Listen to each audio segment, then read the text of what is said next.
compressed air device. We can take little tidbits, little goodies for the animals, and actually shoot it into different parts of the environment, and the animals have no idea where it comes from. One of our favorites for the polar bears are Reese's peanut butter cups. They really like those guys. But they'll also get berries, things of that nature. So we feed in a lot of different ways, especially for the bears. What we'll do, we have 5 bear habitats. We'll take the bears out of 1 or 2 of the habitats. We'll hide food in there, leave little scent trails, do false scent trails. Sometimes they'll take their food and they'll freeze it in a 3-foot block of ice. Hide that someplace. So we have, hello. As you can see, it's a working area back here. You can also see that everything's pretty stark back here. It's not like the exhibits. Well, we keep everything very, very easy to clean here. Very easy to keep sanitized. When we were talking about EEE devices, environmental enrichment devices, this is one for the trainers. Now our water here in Arctic, we keep right around 50 degrees Fahrenheit. We do need to dive in the water quite often. You'll see this is our office area in here.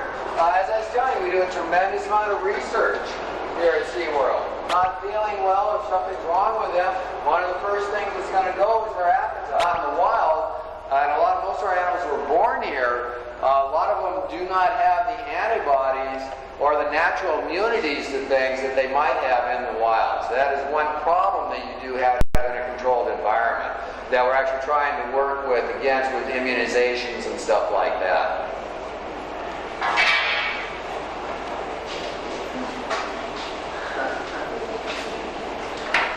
Okay, back in this area here, this goes back into our bear holding area.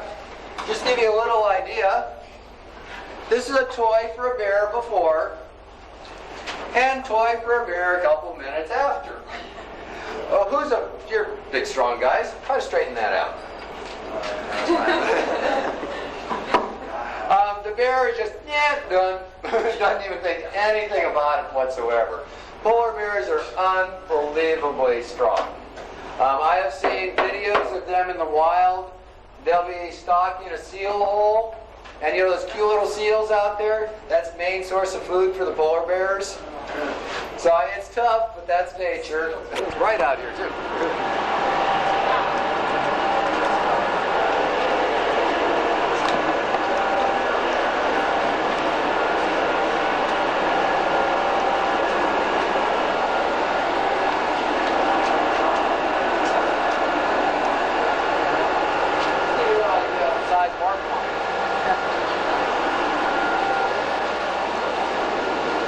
Remember, all these filters that you're seeing is only for this exhibit.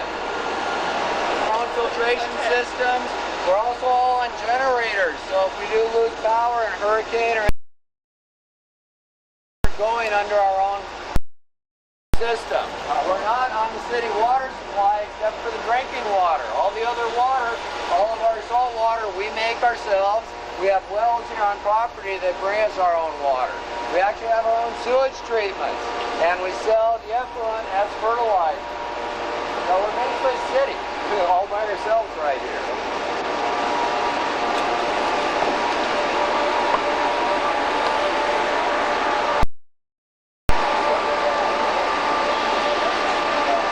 Okay, ozone we use as our main system of sanitation. And the ozone room is ozone generators. It's called lightning in a bottle. What they do is they take electricity, carry air over the spark, and it turns O2 into O3, which is a very, very good sanitizer. So with our wells, we only have to keep a very, very small amount of chlorine in the water. In fact, less than what you keep in your pool at home. If you have a pool or a spa, you keep about 3 times the amount of chlorine in there than we keep in our exhibit. So that's because we use our ozone generators and the ozone to mainly disinfect the water. And for our fish exhibits, that's the only disinfectant that we need.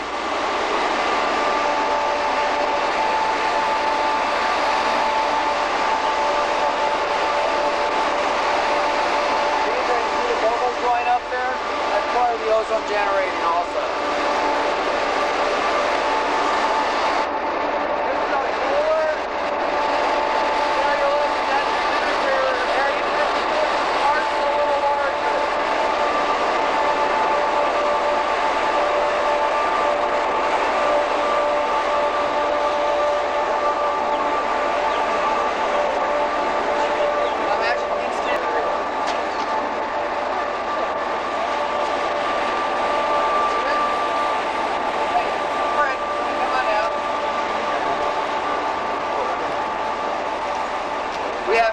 2,000-pound seal or walruses come out of there. I would be right. Okay, if we can get everybody to sort of go here, we're going to talk about the mural here. All right, who's the tallest member of the group? We're pretty close. Sir, if you do me a favor, you stand right here. This is a large human. This is a fairly average male polar bear. Who's going to win? You think Davy Crockett's going to have a chance? Isn't going to happen. Polar bears are long and slender.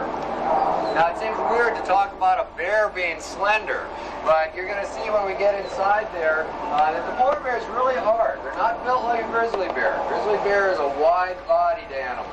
Polar bears are fairly narrow. Polar bears are built to move. They are moving animals. If we're lucky enough to have a bear there in bear holding, it'll probably be sleeping, walking, or swimming. That's about what polar bears do other than eat. But they move. They move upwards of 20 miles every single day. So they move a lot.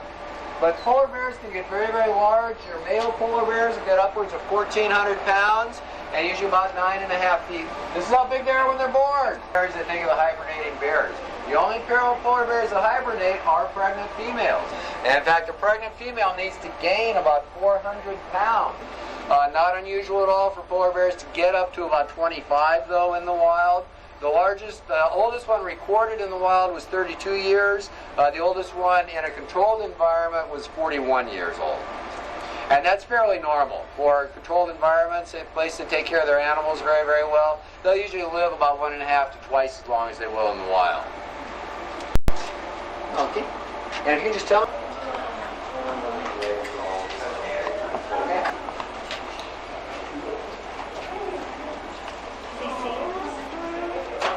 No, I think you're right. We're not too late. Good. We can spend some time here. Two of them in there. Can't see. Okay, can I squeeze in there? Let me see if I can tell who's out there. Oh, look at It looks like Klondike is snow. Okay, he is probably, at the moment, as I said, polar bears are movers. And most of the time, if you have two bears together, they will just tolerate each other. It's not a real friendship type thing. And he may have been backing up for any particular reason. She may have growled at him a little bit. Because they are siblings, his brother and sister, not at all. When they swim, Klondike especially, he likes to swim on his back. He likes to do the backstroke. So he'll do that quite often. Now, you'll notice that the bear, he's moving. Look at his gait. Just sort of a very easygoing, very efficient gait. Doesn't spend a lot of energy doing that. As I said, polar bears are moving very, very wide expanses. Now, polar bears home exhibit. How many bears do you have here then? We have 4 bears here. Bears in that area? Oh, They're yes. not territorial? Right. The question was, are the bears territorial? And they do not seem to be territorial per se. They want their own space. And bears are one of the few animals that I said, if they do encounter each other, have been known to kill each other. So they do stay pretty much apart. Now humans have, and they are on call, and their only purpose to be here is to come out and kill the bear. There is no, in the bear habitats, there's 5 habitats that we keep the bears in, there's 1 key. So if somebody is working on one of the habitats, he has the key in his pocket, nobody else can accidentally open up the door. Why can't you tranquilize them? It would take too long. The bears, what would happen is the bears are so fast, so strong, so quick, that they would kill a person in less than a second. There would be no time to tranquilize them. Or the amount of damage that they could do before the tranquilizer took effect. As I said. So consequently, we are all aware of this. We're all very, very careful about this. As I said, that's the reason there's only 1 key. Now, one of the things, too, is that during football season, for some reason, they always seem to be working in here on the room with the team. I'd like to show everybody. Here's one. Bare feet. You want to put your hand up there? Little different. Okay. What does this kind of resemble? Did anybody think what a bear has big feet for? Now, the amazing part is bear skull. Remember when I was telling you, long and narrow. Polar bears really are. They're not a heavy-bodied animal. They are a long, very sleek, very efficient type of animal. The reason they look so big and bushy is this guy right here. This is the pelt.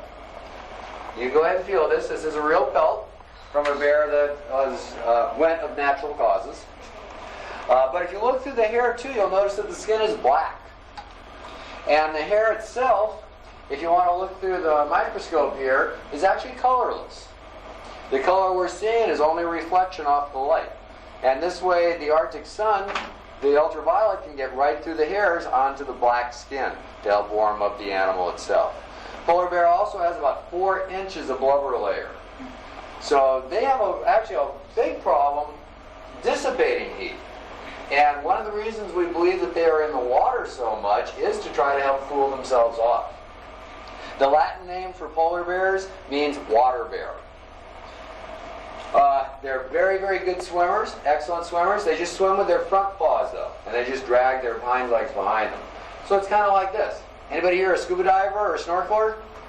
Kind of look like a swim fin? Very, very similar with it. And then they'll use the very, very large claws, and they also have little hairs, actually long hairs that come out between the toes here, and they all act as traction for on the ice.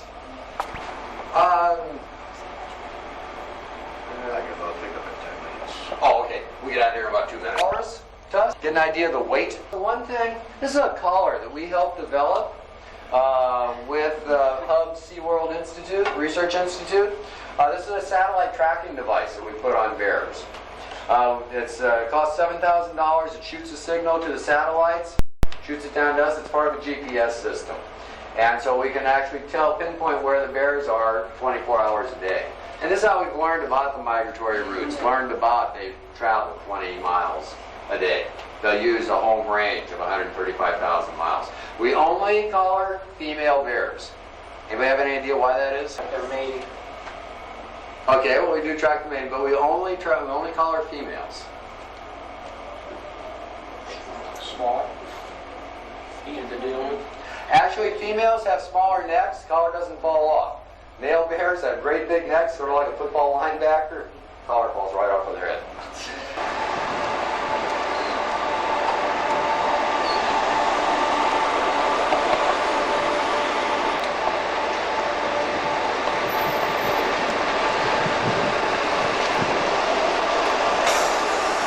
How you doing? Okay. Famine type animals, and polar bears can eat upwards of 20% of their body weight at one sitting.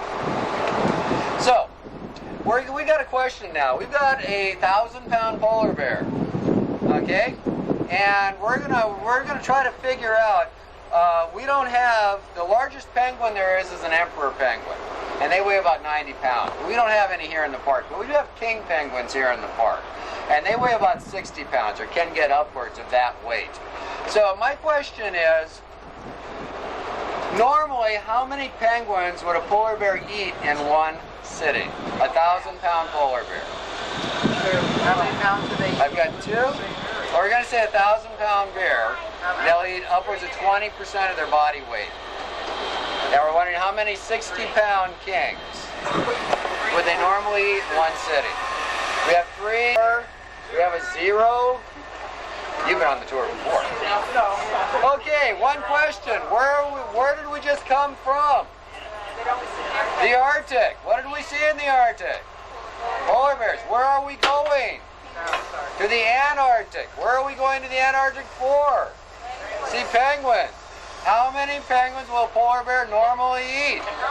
None. They don't live in the same place. So no matter what the Pepsi commercials or the Coca-Cola commercials have, penguins and polar bears do not come together. All right? So once again, how many penguins? None. You all passed. You get to touch a penguin. All right.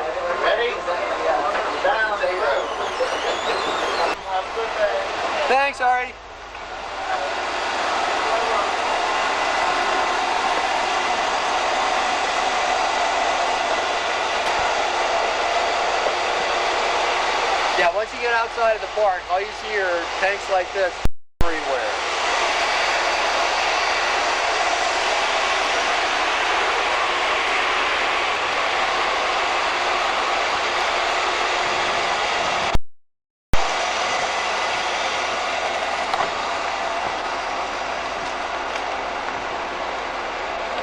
Okay, if we can just come on right in here.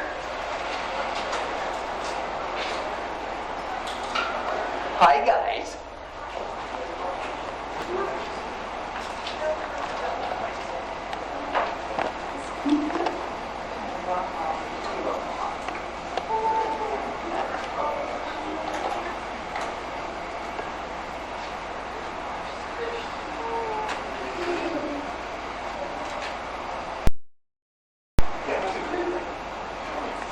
Okay, these are megalonic penguins that you're looking at here. And we keep them here for a number of reasons. We do a lot of research study with them. We also use them quite a bit in our education program. Now these animals are actually not in the sub-Antarctic. They live where is that this habitat is too warm, or their normal habitat is too warm to be in our regular penguin encounter. Now you won't believe me once we go in there, but it's actually very, very warm by Antarctic penguin status or fashion, whatever. And the king over here, that we were wondering how many of these guys were going to succumb to the polar bears. And then we go to the ferret penguin here, and he's only a little over a pound. So very, very wide range of animals, very, very wide range of habitats. What you want to do when you come up to the penguin, this is true of any wild animal or any animals, is be very, very deliberate with your motions. You don't want to be real, real fast. I do need to warn you, penguins have been and can bite. They catch fish, so they have little hooks on the end of their beak, and it can be a very painful bite. The other thing, as I said, it's going to be cold in there. If you get too cold, let me know. I'll let small groups out while we're doing it. But we're only going to be in there about 5 minutes or so it won't be too long. But it does get cold. Also, when we are in there, you can take pictures. Feel free to take your pictures. The penguins are used to it. If we do get some jumping up on the rocks there, you're welcome to come a little bit closer and take pictures of them. But please do not try to reach over and pet them. As I said, they are wild animals. They're nice animals, but penguins feel a lot with their beaks. All right, that's how they investigate things.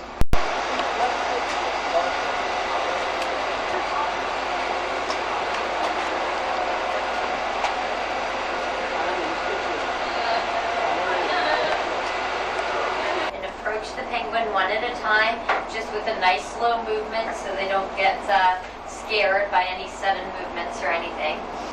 The reason we say to stand on your side is because if you were to stand in front, they can fight with that beak.